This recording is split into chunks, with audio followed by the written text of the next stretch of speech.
Hello and welcome to this week's edition of Campus Views. September 22nd through the 28th marks the Banned Books Week of 2013. The Kirkwood Library has their own display of banned books that will have been deemed inappropriate in some cultures and countries.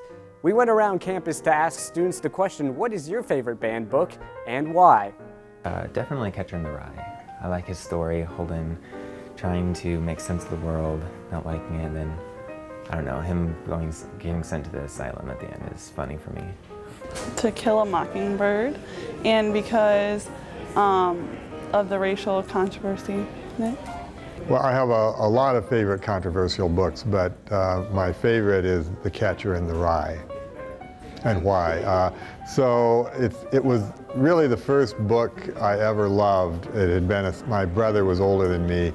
He was in high school, and he had been assigned to read this book. That would have been about in 1968 or 1969. So it was back then, it was really quite a controversial thing to be reading in high school. But I was in junior high, and I found this book, and I read it. I just, from the very first sentence, I just loved everything about the book.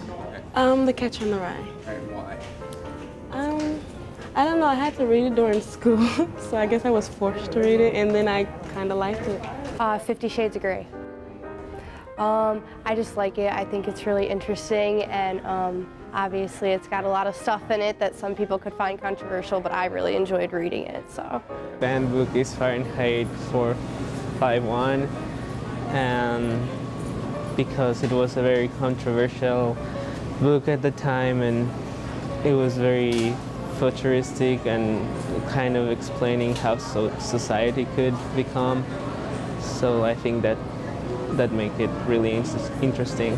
It would have to be Catcher in the Rye, mainly because at first I didn't realize that the main character in the book had mental issues.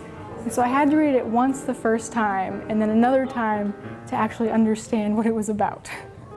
That's all we have for this edition of Campus Views. Be sure to check out more from Kirkwood Student Media at kirkwoodstudentmedia.com.